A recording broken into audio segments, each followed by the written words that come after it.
Hey guys, Pete here. This will be my Mr. Robot Season 4 Episode 8 recap and review. Episode 8 was titled 408 Request Timeout, was written by Robbie Pickering, and directed by series creator Sam Esmail. This episode had a tough job of following one of the most emotional installments of the series, and while it's unlikely going in that it can top that, I think it did what it had to do. It's still Christmas Day, and going into this episode, I was wondering how they're going to manage giving Elliot some time to process what he just learned about his childhood trauma in light of the upcoming Deus Group meeting. I think they found a way that worked. Let Janice do the heavy lifting, let Dom get out from under the weight of the Dark Army so that she can shine a bit for the first time this season, and let Elliot go inside himself to start to work out how to face this new truth that he's kept repressed. The nearly catatonic state we find Elliot in at the beginning of the episode makes perfect sense. He's just learned that he was sexually abused by his father in the middle of orchestrating a hack against the most powerful people in the world, which he needs to pull off because his survival depends on it. He has every reason to believe that Whiterose will have him killed once her project ships, no reasons to believe that she won't, and that doesn't afford him many other chances but to continue.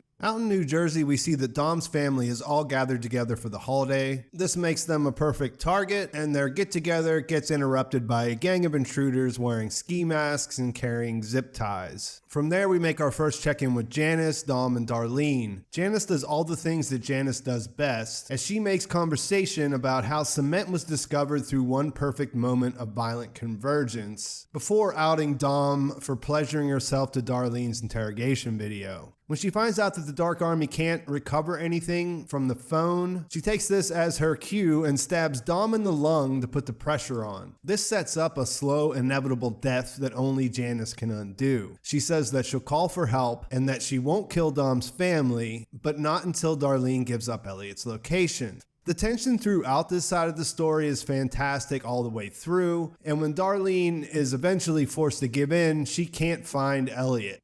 Back in the city, Krista has her own stuff to process after plunging a knife into Vera's back, but she's able to get Elliot out of the apartment and into a cab. She tells the cab driver to take them to the nearest police station, as a video with Tyrell in it wishes everyone a Merry Christmas on behalf of E-Corp. When they get to the police station, Elliot can't go in, and he's not sure how to go on. He asks Krista, what do people do? People like me, when they find out about something like this, what can they do? She responds, they just try to keep going, and that's what Elliot has to do. While they're talking, he sees a younger version of himself standing at the train station across the street. He follows him to the Queen's Museum, where we know he used to run away to with Angela when they were kids. In the beginning of the episode, we see him sneak inside into the storage area and hide something in the wall. I imagine that this is a real memory, something that happened, but when he talks to his younger self, I can't say for sure if that is happening in the real world or if that's happening inside his head. It mostly plays like it's actually happening, but the whole going inside the museum in the evening is a little bit suspect, and it's the way that they film it. They don't actually show him enter the door. While it may have happened or it may not have, it's not really important. The important thing is what happens when he's inside there, what he discovers in the wall and what he discovers about himself. So I don't think this is the kind of mystery that needs to be solved. Like, did he really go in or not? Do we need to really look at the clues? Because in the end, it's what happens inside of him that helps him move forward. His younger self is there to help him process. At one point, he screams an apology because he feels bad that he didn't fight back. He didn't protect this version of himself from his dad who was hurting him. Earlier, there's a really touching moment when he's talking to Krista, and he said he made me feel special. And she points out that it's not his fault. He was a kid, he wasn't in control, but he's still grappling with this. It's hard to imagine in retrospect that there wasn't something that he could do. The key here is literally a key. The reason that his younger self brought him back to this museum was to show him what they hid. And we find out it was the key to his bedroom door, and it wasn't his key, it was his father's. So he takes the key thinking that he can stop him from entering his room whenever he wants. So in the only way a kid can, he is actually fighting back. The discovery of this lets him forgive himself, and he's able to move on, at least in the moment, and go back to Allsafe. The key, of course, is something we've seen before. This popped up way back in season 1, episode 4, when Elliot has his dream. In that, the key that we see here keeps popping back up, and we hear references to his monster, which we also hear again in this episode. We can make a connection that his father was his monster, or the abuse was his monster, or that repressing this is the monster that he kept hidden. I don't know if we can take that as a full explanation of what that dream's supposed to represent, but it does seem to at least fill in some of the information that we've been thinking about there for so long. The realization seems to open the door for Mr. Robot to return. There was a lot of discussion about whether he would or would not return. I thought that he probably would, and it's good to see that they didn't drag that out as far as I'm concerned. The idea being what I said in my last recap, Mr. Robot is not his father. He's an invention to be the father that he didn't have, and he says that here. He tells Elliot, "I'm not your father," which Elliot replies, "I know, that's why I created you. You're the father I needed, not the father I had." And this is Christian Slater's chance to shine here. We got great performances by everyone in the last episode, but he wasn't front and center in the way that the other characters were. And here we see that this is a two-way street. He wishes he could undo what happened. He wishes that he hadn't kept this hidden because he sees it was the wrong thing to do. But Elliot does have someone that he can work with and trust in Mr. Robot at this point. And it feels like on some levels, it's the only way he could go on. And we'll get to that in a second.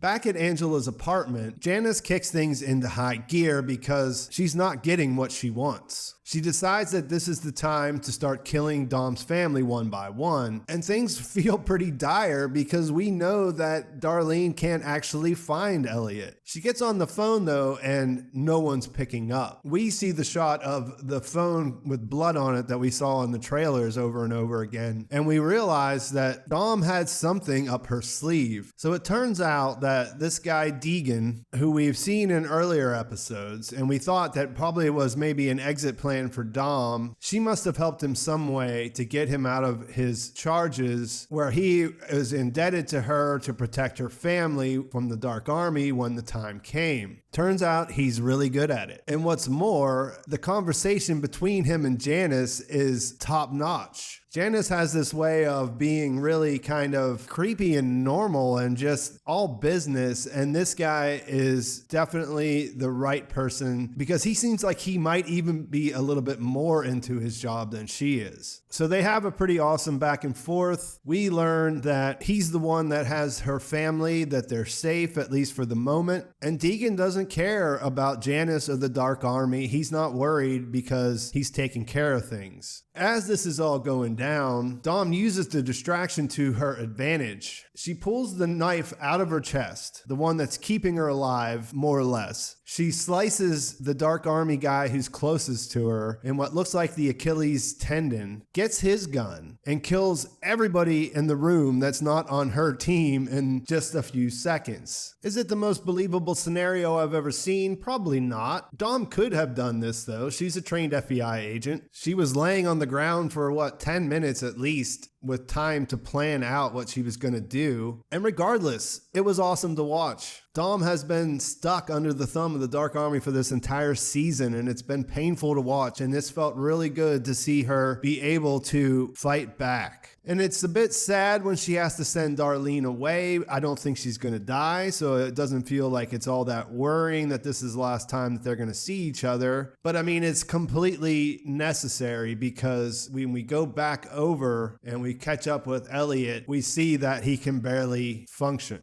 After him talking with Mr. Robot, he breaks down. He says he can't do it. He doesn't think he can go through with it. And I think this is what you would expect from a person who's in the position, who's done the things. I mean, you would actually expect for him to be passed out and incapacitated somewhere. But I mean, as far as where we're at, it would be a little bit odd if he was able to just throw this hack together and move on without a breakdown. So it ends on a sour note, and I think that Dom wins the day. It's a little bit sad to see Janice go because I've enjoyed her particular brand of villainy, but it was also a pretty satisfying end. She got to showcase what we liked about her, and she got to get killed in a way that is certainly memorable. So yeah, we have Elliot. He's stuck. He's got Mr. Robot there, and we have to imagine Darlene's on her way. She knows where Allsafe is. She knows what they have to do. Even if she didn't expect Elliot was there, I would imagine that she would go there to try to do her part. I imagine the next episode is going to open with them getting back together, and we'll see the Alderson siblings activate once again. I mean, we're at episode 8. We're approaching the finish line, and we're going to have to make some movement on this Deus Group meeting that we've been anticipating for several episodes at this point. Christmas can't last forever. Like I said, I think this was a tough episode to put together.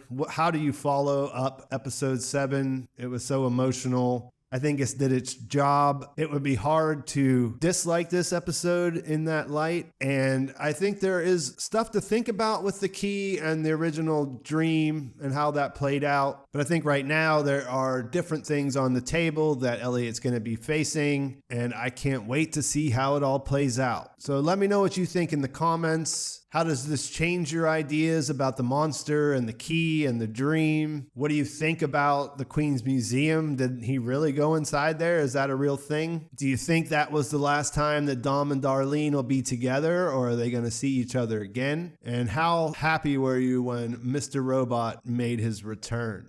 Please like this video if you enjoyed it. Please subscribe to my channel if you haven't already. Thanks for watching. I will talk to you soon.